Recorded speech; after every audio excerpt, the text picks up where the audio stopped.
Hello and welcome to this tutorial on how I paint my Captain America. And I'm using Enchanted Blue, the old Citadel colour, to get the blues done. So that's his trousers and his...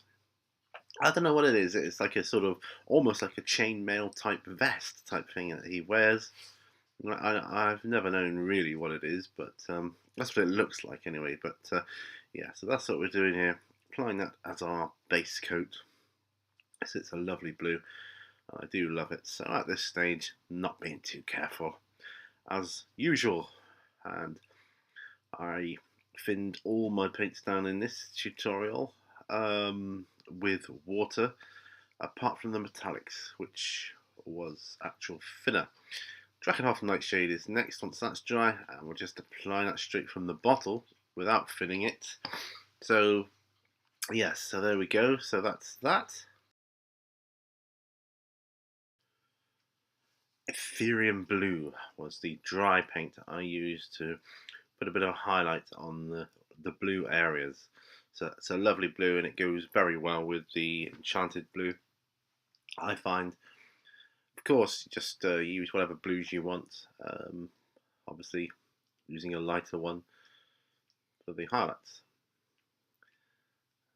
But I found that Enchanted Blue, Drakenhof Nightshade, and Ethereum Blue went very well together and produced the results which were exactly what I was looking for.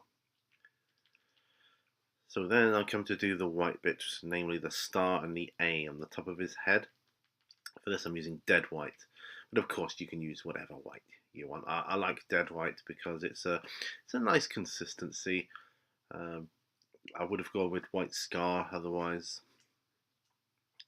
rather than the ceramite white, which I find has got a strange, I don't know, pigmentation mixture ratio, which kind of behaves weirdly for me. But yeah, but dead white, I like using that. So to get the whites on, it's then already starting to come together.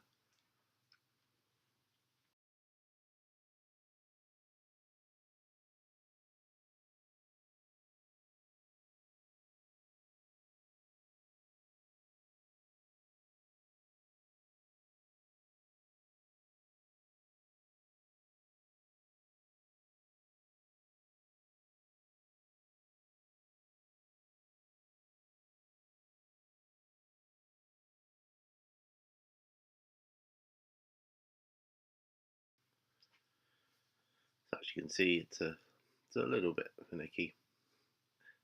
Once you get the small bits out of the way, I mean, the arms are really all that's left. So it's a star, the A, and his arms. I did forget the arms, but there you go. Doing it now. And the midsection under his vest, whatever it is made of, because we're going to be having red stripes there later. So it's a good chance to practice at this point, getting the lines straight. Of course, you don't have to. You just paint the whole section white, but then you got to be careful when you do the red without the practice. It's a good chance to have a look around the midsection of the model whilst you're doing this, to know what you're up against when you do come to do the red striping. So I find that kind of technique quite useful. You know, like practicing to be neat and tidy even when you don't necessarily need to be. So yeah, very useful technique. Just filling in there by the looks of things.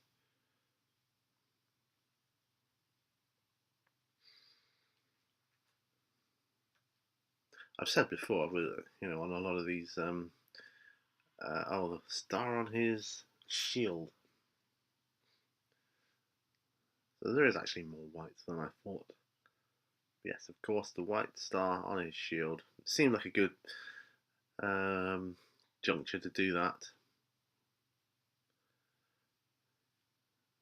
But it's amazing how they come together, and there's not a lot of colours on them really, not when you compare it to like other models you do. Vallejo Air Chrome is what I used to do the outside of the shield, because the air paint, because it's a lovely thin consistency, because it's designed to be shot through the airbrush, of course. And I didn't want to obscure any of the lines going around the shield for when I come to do the red stripes later. Just hitting the inside of the shield as well.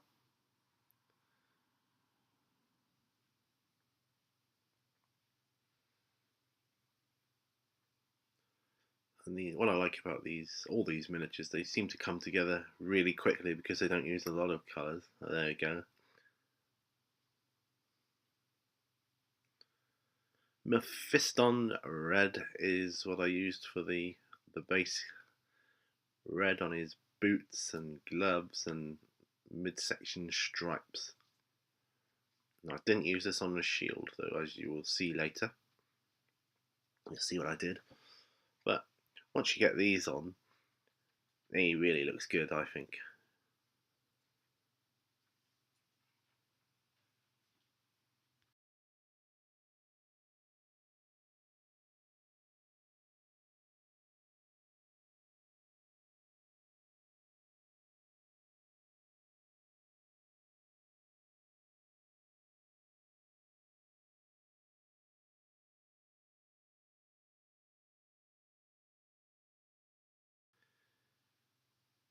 And once I've completed this boot, I don't bother doing the other boot and glove on camera. I'll wait until I go onto the stripes because you can see what the deal is there. So now I'm doing the stripes in between the white at the midsection, and this is the point where you'll probably be glad that you practice these lines. As you go around the model, you've got an eye for where you think the lines go, because it's not always 100% clear, particularly on the sides, the very sides of the model. The grooves that differentiate between the detail, it's not always that clear, so that sometimes even a thin layer of paint can obscure it. It's the same with the shield. So it's the same sort of thing you get on certain MDF terrain models, where they have little details cut into the wood, because they're not planning on people painting them, I guess. I'm not sure, but when you do, it can sometimes obscure it if you're not too careful. And that's what I was mindful of here, which is why I made the practice run of being neat around the middle. Of course, when it's models you're used to, like, I don't know, let's say a Space Marine, for instance, or you're doing things like that you just know like the back of your hand, it's part of your army, you know where things go anyway. Not that GW models are difficult to see detail on, far from it. But whatever model it may be. Back with Enchanted Blue. Now we're filling in the circle around the star on the shield.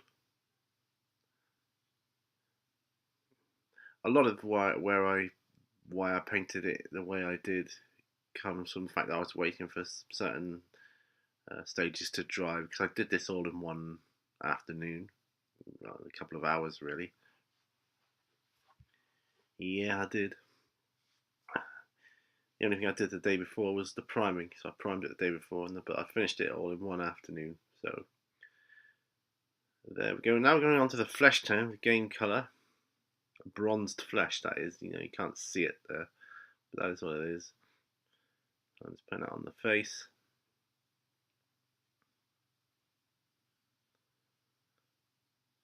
There's not a lot of flesh on this model, just a little bit of his face, and that is it.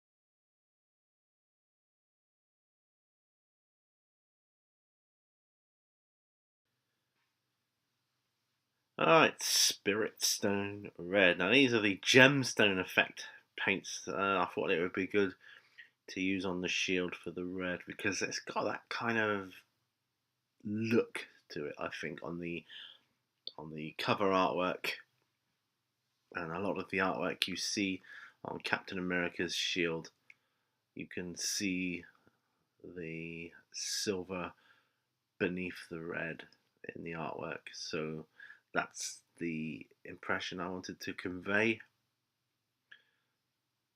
You know, like it's not just painted on, like it's actually almost a red metal in and of itself. And I feel personally that it came out really well. It was a gamble. It was a gamble, but I think it paid off. Because if it didn't turn out okay, I would have had to have gone over it again with a red, and that probably wouldn't have looked so good. But I'm very, very, very pleased with the way that effect turned out. So I'm super stoked that that worked first time. Happy with that one. And yeah, I think that looks good on his shield there.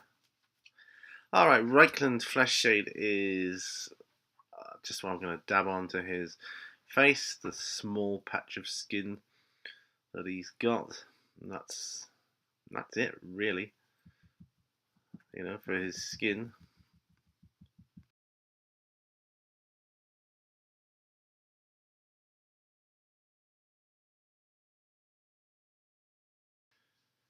Right, this is a pale grey wash that I got from Vallejo to put over the white arms, just the arms. I felt that would be good. Looking at the artwork, because I was copying the artwork as closely as I could, and the shadows and shading on his arms looked grey, not black or brown. Looked grey, so I went with that. So that's what I did. Karaberg Crimson is next. And that's obviously going on his boots and gloves. So just putting that on there a little bit. Didn't take too long.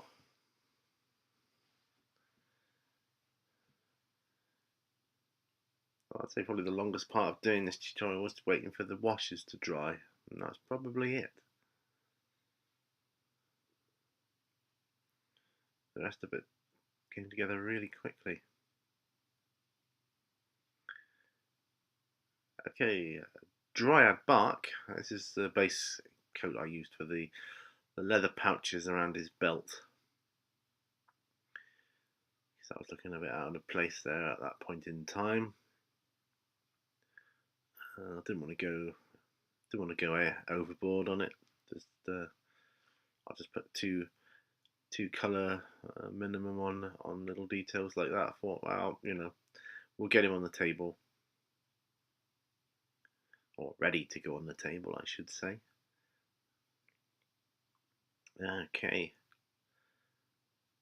Evil Sun Scarlet, of course, highlighted over the boots and gloves just by doing a light dry brush. It seemed like the best method to do it, given the I don't know, the model detail configuration. It seemed best to do a dry brush.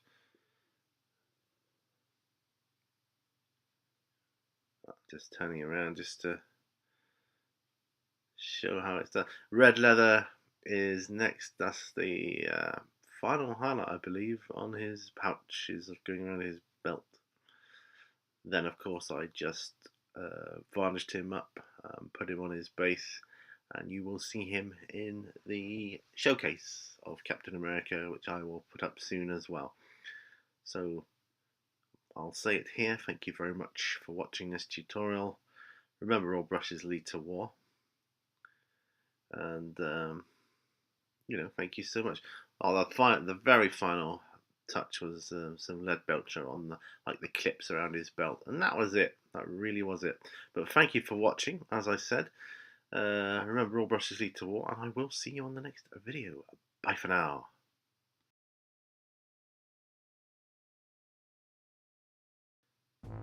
Thank you so much for watching this video, and please take a moment to think about having a look at my Patreon page. If you could do any kind of support for that, that would be brilliant, because I literally pour every part of that back into the channel, and it helps me keep maintaining my equipment and my ability to do these videos, and just in general helps me better my content more and more and more.